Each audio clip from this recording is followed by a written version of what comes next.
Main idea number 4, give her the gift of now. Ecclesiastes 3, 1 through 8. There is an occasion for everything, and a time for every activity under heaven. A time to give birth and a time to die. A time to plant and a time to uproot. A time to kill and a time to heal. A time to tear down and a time to build. A time to weep and a time to laugh. A time to mourn and a time to dance. A time to throw stones and a time to gather them. A time to embrace and a time to avoid embracing. A time to search and a time to count as lost. A time to keep and a time to throw away. A time to tear and a time to sow. A time to be silent and a time to speak. A time to love and a time to hate. A time for war and a time for peace. So there is a time for sadness. There is a time for joy. Life gives us both extremes, and there is room for all of these things. But one of the things that I try to remind women is for this individual who has stolen so much from them in the past, don't let them steal now. Don't let them take the joy of where you are, or the things you are experiencing, or the goodness that God has for you in this moment. It's tempting to do that, and there is a time when it does seem consuming, and the grief is overwhelming, and we're not going to minimize that, and we're not going to tell her she's doing something wrong. But as appropriate, give her the gift of now. And how do we do that? Well, one of the things we do is we want to help her identify her emotions. When you're going through Unbound, beginning of chapter 3, mine is coming apart, but this is the spectrum of emotions. And you see that there are 7 main emotions in all capital letters at the top of that column. And then there are a number of words in each, under each. And when Warren Lamb explains this, it's very helpful for me. I did his training for Mending the Soul, and he said those 7 big emotions are like the crayons you give toddlers and preschoolers. And they're really, really big, but they're very hard to do fine work with. And so here we have like 173 colors of emotions on this chart in the spectrum of emotions. And this is the way I work through it with women. When they express a very difficult situation, something that happened, and I can tell that they're having a hard time processing it, I walk them through this experience, and this is the purpose, so that they can set aside time later when we're not meeting, so that they can have the gift of now. So they can begin to compartmentalize and say, I can't deal with this situation right now, but I'm going to take time later. And I teach them what this looks like to process it. So I say this, I want you to look at the first column, and I want you to start at the bottom. Start with the most extreme emotion, and I want you to work your way up the column. When you see a word that is reflecting what you felt or what you even feel now, but especially then, because when you're in this situation, you don't get to express how you feel. You don't get to be a person. You don't have the ability to share your emotions. So let's think about what you were feeling, and the first one is mad or angry. So choose the emotion that you were feeling in that moment, the strongest emotion. And I'll have them walk through all of those columns: sad, glad, afraid, confused, ashamed, and lonely. Then we go back, and I will say to her, you said that when this happened, you were furious. Why were you furious? And then I'll let her tell me why she was furious and explain it, express it. And then I may say, do you think that was an appropriate emotion for what was happening at the time?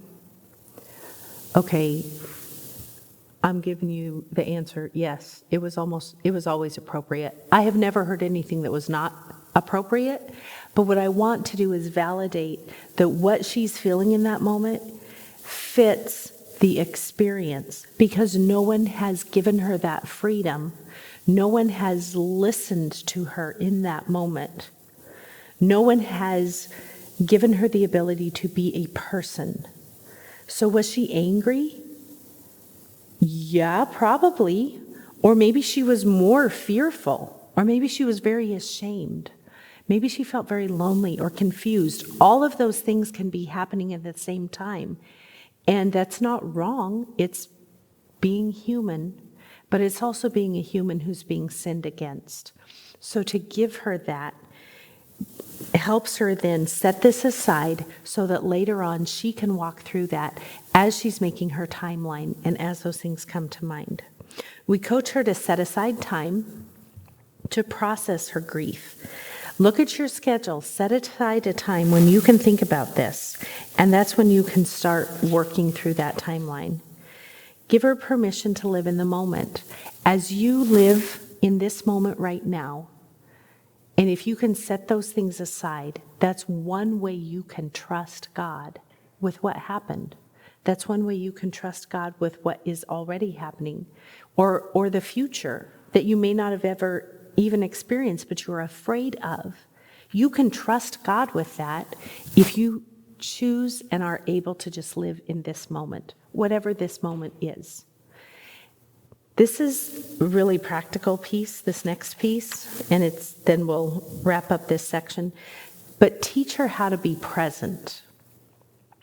This is really difficult when an individual has what's called a trigger. We talked about that in the first lesson. Something that comes in through their 5 senses and reminds them of that traumatic event. And all of a sudden their body reacts because their mind is trying to protect them. So some of the ways you can help her, if that happens when you're with her, or if you think this might be happening other times, is to help her with breathing. I'm not talking New Age breathing. I'm talking like God created you with lungs and there is air and oxygen in the world. That's the kind of breathing we're talking about. It's the easiest, most basic access to your parasympathetic nervous system. So your breathing can control your heart rate, your blood pressure, your ability to think and control your body. You can ramp it up. Oh, my word. Okay, so I was talking to a pastor who was the program, we call him the program chair for junior boys camp, 4th through 6th grade boys. And he said that one year, the boys got on this kick about seeing who could hyperventilate and pass out. These are 4th through 6th grade boys, right? These are the things they do. So there was this issue across camp with all these boys having these races to hyperventilate and see who could pass out first, which is not terribly harmful. I can't say it's good for your body. But the fact is that you as a person, she as an individual, has control over her body through her breathing. So help her slow it down. Help her control it. Help her learn what that feels like. And this will be helpful for her going forward. There are different ways of breathing, and it's used for all kinds of difficult things in the world.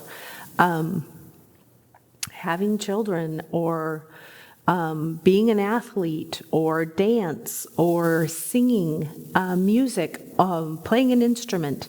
Breathing is a really important natural part of life. So help her with that. Research it if you need to, how to control, slow down, and use your breath to control the rest of your body and come to a place of peace, of living now in the present. The other thing I want to share with you is something called grounding. Oh, I honestly did not do research on the word grounding, so please just take it for what it is. It is grounding. It's like, here I am. I am right here, right now. This is my present place, And I think of grounding because I think of sometimes like, where are my feet? My feet are on the ground. This is a really helpful tool that helps us connect our body with our present experience. Because again, when we've experienced trauma, sometimes our brain tries to fix that problem or is reminded of that, or it's trying to protect itself. That would be a panic attack. And if you've had someone have a panic attack or you have had one, you understand how out of control that feels.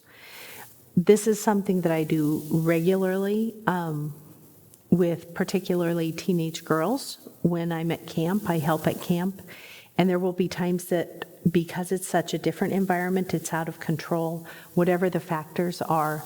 Young women in particular, I'm sure it happens to the boys too, their body responds to these different stimuli in their environment. So it looks like this. I will help them by just engaging their 5 senses. It's not real difficult. Get them in a safe place where they're away from whatever it was that set them off or was uncomfortable for them. Give them some space, help them to breathe. Think about their breathing. Breathe in through your nose, out through your mouth, and then start thinking about what's around you right now. Like, welcome to where you are right now. What do you feel?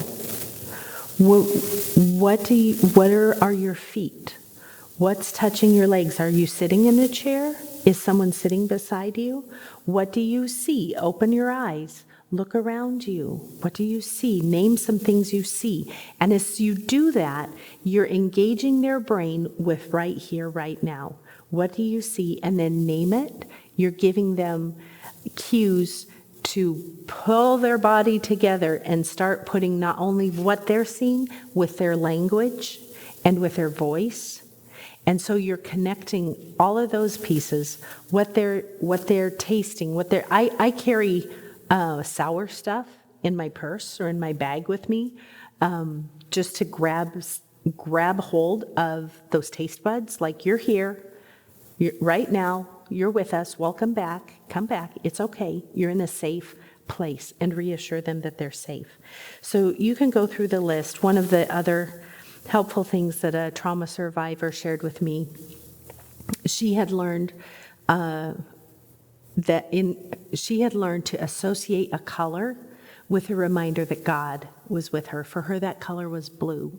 So anytime she started feeling overwhelmed or panicked, she would start looking for blue, and she would say to herself every time she saw blue, God is here. God is with me. He is right here. I am not alone. And those reminders, using that, was one way for her to connect with the now.